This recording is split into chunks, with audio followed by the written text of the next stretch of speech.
السلام عليكم يا موالين الخير. تفاو الضوء، حيت هاد القصه ما كتحتاجش العينين، كتحتاج غير الودنين والقلب اللي كيصبر. فاش كيولي الفقر كابوس والشيطان كيجي لابس ثوب الرزق، تما كتبدا الحكايه ديالنا من واحد الدوار معزول.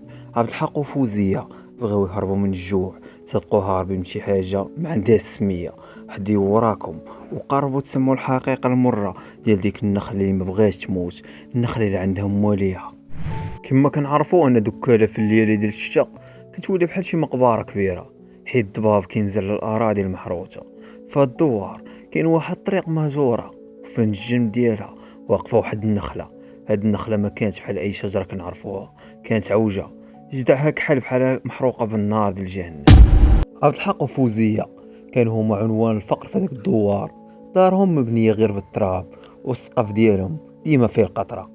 عبد الحق ولا وجهه كحل بتماره والشمس، كيقابل النهار كامل حارت في الاراضي ديال الناس، غير على قبل القطريه ديال الخبز وكاس ديال الشاي.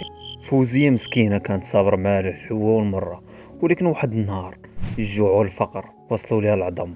كانت غاديه تجمع شويه ديال الحطب من حدا ديك النخله المشؤومه. الدنيا كانت ديك الساعه المغرب، والضوء بدا كيهرب، وهي كتجمع العواد غطيح ليها الفاس اللي هي الماعون الوحيد اللي عندهم. طاحت له وسط واحد الحفرة غارقة كاينة في الجدر ديال ديك النخلة الكحلة. فوزية غادي تمد يدها وسط ديك الحفرة باش تجبد ديك الفاس. كانت كتوقع غادي تحس غير بالتراب ولا الحجر، ولكن الصدمة هي انها حست بواحد اليد باردة بحال الثلج شدات منها من يديها. فوزية بغات تغوت، ولكن صوتها ما مسموعش. ديك اليد ما اداتهاش، ولكن حطات وسط يديها واحد السرة مغلفة بثوب قديم، ريحته بحال الريحة ديال التراب مبلول ديال المقابر. فوزية بدات يديها وهي كترعد، لقات فاس ديالها خرجت بحدها ومع هذيك السرة. تما ما غترددش وغادي تحلها، غادي تلقى فيها واحد اللويس. هذاك اللويس كان كيشعل بالضوء في قلب هذيك الظلمه اللي كانت ديك الساعه. ولكن هذاك اللويس كان فيه واحد النقوش غريبه، وجهه كيشبه المعزه. من ديك الليله فوزيه مبقاش كيبان ليها الناس، ولات كتجلس راسها في الظلام، عينيها محلولين وموجهين لبلاصه وحده، جهه الحيط.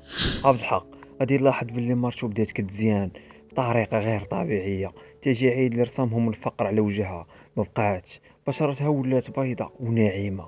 ولكن عينيها، المشكل في عينيها ولو بحال الدجاج، ما كيرمشوش، وفيهم واحد البريق شيطاني يعوذ بالله، كيبان غير بالليل. ولات كتهضر مع راسها بلغه مجهده، كلمات قديمه ما يفهمها حتى واحد في دكاله، كانها كتجاوب مع شي واحد واقف معاه في البيت وما كيبانش لعبد الحق. فوزيه غتولي غاديه جيه لهاديك النخله، وباش تغطي على هاد السر فوزيه بدات كدير واحد الطقوس غريبه. ولات كتعرض للعيالات الدوار كاملين يزوروا ديك النخله. كانت كتقول ليهم هاد النخله بغات النشاط والبركه، ولكن الحقيقه كانت مرعبه. فوزيه كانت كتذبح عتروس كحل في الخفاء، وكتسقي بدم وجذور ديك النخله قبل ما يجوا العيالات. واحد المره جارتهم امانه وهي كتشطع مام تحت ديك النخله، لاحظت واحد الحاجه طيرات منها الناس. شافت وشم تحت ودن فوزيه على شكل عقرب كحل، ومع الشطيح والتبخير داك العقرب بدا كيتحرك، بدا كيتمشى ببطء تحت جلد فوزيه. امانه تما غادي تخلع وهربت. ومن داك النهار امانه ما عاودش بانت في الدوار، اختفت كليا. هنا بدات الرحله من الفقر للغنى. ولكن هاد اللويز اللي لقات فوزيه كان غير طعم. هنايا رجعوا لجار تاع فوزيه امانه، الجاره اللي شافت العقرب كيتحرك في لحم فوزيه. غبرات الدوار كامل كيقلب عليها، ولكن فوزيه كانت جالسه فوق واحد السطح، كتمشط شعرها الطويل اللي ولا كحل بحال الليل الدكاله، وكتردد واحد الكلمات خافته كتقول اللي شاف ما لاق، واللي عرف حق وفاق. عبد الحق بدا كيشوف الفلوس كتدفق، ولكن واش الفلوس بصح هي اللي كانت كتجي ولا شي حاجه اخرى؟ امانه اللي كانت الصديقه الوحيده ديال فوزيه ما بقاش ليها لا تار. اللي مشى لدارها يلقى الباب محلول والبراد فوق العافيه محروق، ولكن هي ما كيناش. الناس في الدوار بداو كيهضروا، وحال الحق بدا كيدخلوا الشكل. واحد الليله دخل البيت تلقى فوزيه حاطه السره اللي لقاتها تحت النخله، وكتدوار راسها. ملي قرب غيشم واحد الريحه خانزه، ريحه بحال ديال اللحم قديم. فوزيه دارت عنده، وعينيها كانوا كيشعلوا بحال الجمر، وقالت ليه امانه راها في امانه الله، والرزق اللي حنا فيه ثمنه غالي يا عبد الحق. كول واسكت. عبد الحق ولا كيجيب فلوس بالجهالة، اي حاجة حط فيها يدو كتولي ذهب. شرا تراكتور جديد وبنى دار كبيرة بالسيما والياجور وسط الدوار، ولكن الغريب هو ان ديك الدار كانت ديما باردة، وخاص الصهد ديال الصيف كيكون حارق. عبد الحق ولا كيسمع اصوات غريبة كتخرج من الصندوق فين كاين الفلوس. فاش كيطيح الليل كيبدا يسمع خربشة وسط داك الصندوق، بحال الا شي كائن بغى يخرج منه. ومرة كيقسم باللي كيسمع صوت امانه وهي كتغوت من بعيد: خرجوني من تحت النخله، بردات عليا القبر. تما عبد الحق كيمشي يحل الصندوق، ولكن ما غيلقى والو. كنلقى غير الفلوس، ولكن الفلوس ديما كانت فيها زقا بالغيس وريحتها بحال ريحه الموت. فوزيه ما بقاتش هي ديك المرة الدرويشه، ولات كتخرج بالليل بحدها وتمشي جهه النخله. عبد الحق كيتبعها ديما. واحد المره من بعيد شافها واقفه قدام النخله، والورق ديال ديك النخل داير بها بحال كيعنقها. فوزية غادي تاخد موس وغادي يديها وغتخلي ديك الدم يسيل فوق الجدر. وفي هذيك اللحظة عبد الحق شاف شي حاجة طيرات منه العقل. شاف خيال خارج من النخلة، خيال عنده قرون طوال كيشرب من داك الدم. رجع عبد الحق كيجري للدار وقلبه غيخرج من بلاصتو. فاش دخلت فوزية وراه للدار كانت ريحتها ريحة معزة خانزة، وسنانها كانوا كيقطروا بالدم. وهنا الرعب غيوصل للذروه ديالو.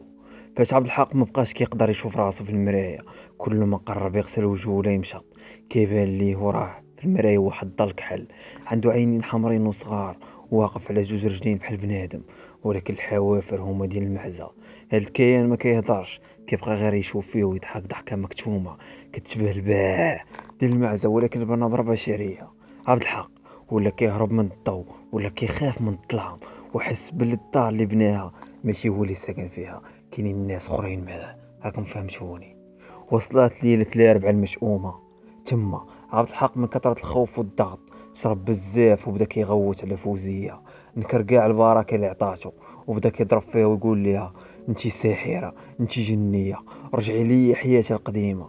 فوزية ما بكاتش ما غوتاتش، بقات غير كتشوف فيه بواحد البرودة كتقتل. والوشم اللي في عنقها العقربة بدا كيتحرك وكيغرس في الحما. قالت لي بكلمات باردة: خرج للسوق يا عبد الحق، راهما كيتسنوك تما. عبد الحق يخرج من الدار وهو معصب، ولكن الداخل ديالو كان الرعب ما كيهزوش الجبال. ضباب في دكاله ديال ديك الليله ما كانش عادي، كان ضباب كحل ثقيل وريحته مخلطه بالبخور والدم. عبد الحق كان غادي للسوق، ولكن الطريق بدات كتمطط والشجر بدا كيبان ليه بحال بنادم واقف كيشوف فيه. ومن يوصل حتى ديك النخله تما غادي يوقف الزمان. تما فجأة الموتور ديال التراكتور اللي كان يبغى بيه سكت دقة واحدة. الصمت نزل بحال الكفن. عبد الحق هبط ترعد بالضوء ديال البيل بدا كيمسح الطريق. تما شافها، المعزة الكحلة كانت واقفة وسط الطريق، كبيرة طويلة لدرجة أن راسها واصل السقف ديال النخلة. جلدها ما كانش فيه الشعر، كان جلد بشري لاصق على العظم، وعينيها كانوا كبار وحمرين وفيهم واحد النظرة ديال السخرية. المعزة بدات كتمشي جيتو بشوية بشوية، وكل خطوة كانت كدير بحال الحجر كيطحن. بحال عبد الحق بغى يهرب، ولكن رجليه بداو كيغرقوا في الغيس حتى الركابي، وخا الارض كانت ناشفه. المعزه تما غتوقف حدا وجهه وريحتها كانت ريحه الموتى. وفجاه غادي توقف على رجليها اللورانيين وطوالت حتى ولات كتشوف فيه من الفوق. غتحل فمها ومنها خرج صوت ماشي حيوان، صوت كيرعد الارض كيشبه لجزرة صخور في قاع بير غارق. قالت ليه: يا عبد الحق، الفلوس اللي عمرها تجوبك راه هي عرقنا، والارض اللي شريتي راه هي دارنا. فوزية هي اللي باعت لينا العهد، وفوزية هي اللي تحمي رقابتك من حوافرنا، واليد اللي ضربت فوزية خاصها تخلص الثمن. عبد الحق بدا كيبكي وكيتوسل: عتقوني، خذوا كاع الفلوس ورجعوا لي حياتي. المعزة ضحكات بواحد الضحكة خلات شعره يوقف، وقالت ليه: اللي دخل دارنا ما كيخرج، وشوف مزيان فاش كنتي كتاكل المسخوط. المعزة جرات عبد الحق بحوافر ديالها جيت الدار ديال النخلة. تما الارض بدات كتحل بحال شي فم جيعان. عبد الحق شاف شي حاجه خلات عقله يطير. شاف جثه ديال امانه، الجاره اللي غبرات كانت مدفونه واقفه وسط الجدر ديال النخله، والعروق ديك النخله داخلين وسط الحما وكيمصوا فيها. امانه ما كانتش ميتة تماما. عينيها كانوا كيشوفوا في عبد الحق بواحد الوجع، فمها كيردد همس خافت: انا هي الزكاة ديال فلوسك يا عبد الحق، انا هي القربان اللي قدمت فوزية باش انت تولي لاباس عليك. عبد الحق فهم باللي فوزية ما لقاتش كنز. فوزية باعت جارتها وصاحبتها لموالين المكان مقابل الذهب، ودابا الدور رجع ليه حتى هو. المعزة غادي تحط رجليها القدامية الباردة على صدر عبد الحق، وحس باللي قلبو جمد. قالت ليه: غادي نرجعو للدار، ولكن هاد المرة ماشي كراجل، غترجع كخادم. الا شفتي فوزية غادي تشوف سيادك، وإلا فكرتي تهرب الارض غتبلعك بحال كما بلعت امانة. الذهب اللي عندك غادي يولي رصاص ثقيل في صدرك. عبد الحق غاب على الوعي، ومن نفاق راسو طايح حدا النخلة مع الفجر. رجع للدار ولكن ما بقاش كيقدر يهدر، لسانو تقيد وعينيه بقاو ديما كيشوفوا في الارض. دخل الدار لقى فوزيه جالسه فوق الكرسي بحال الملكه، وشاده في يديها اللويزه الكحله. شافت فيه وابتسمات واحد البسمه خلاتو يغيب من الخوف. من داك النهار عبد الحق ولا بحال الظل في دار فوزيه. الفلوس بقات كتزاد، ولكن الدار ولات ريحتها ديما غيس وموت. الناس في الدوار كيقولوا باللي فوزيه لقات رضا، ولكن عبد الحق هو الوحيد اللي عارف باللي هذاك ماشي رضا، هذيك لعنه. النخله باقا واقفه، وكل عام كيزيد طولها، وكل شي كيعرف باللي اللي قرب ليها في الليل كيسمع صوت امان. وعبد الحق كيبكي وسط هذيك النخله. قصة عبد الحق وفوزية سالت هنا، ولكن الحكاية بدوكالة عمرها ما كتسالي. عبد الحق اليوم مازال عايش، ولكن كيجوز حتى بلا روح. كيشوف الذهب وما يقدرش يقيسو، وكيشوف فوزية وما كيتيرمش قدامها. هذه هي الضريبة فاش بنادم كيبغي يختصر الطريق، وفاش كيقبل يعطي عهد وما يقدش عليه. تذكروا يا ملايين الخير، راه الارزاق بيد الله سبحانه وتعالى، واللي جابته النخله كديه المعزه. والظلام اللي ما فيه الخلا راه ماشي ديما خاوي، راه بعض المرات كيكون عامر بعينين. كتسين غير اللحظه فاش تمد يديك وتعطيك السره ديال اللويز. ولكن السؤال هو: واش انت مستعد تخلص الثمن؟ جاوبني في التعليقات. ما تنساش دير ابوني لعجبك بحال هاد القصص. ان شاء الله الجديد كاين. يلا تهلا.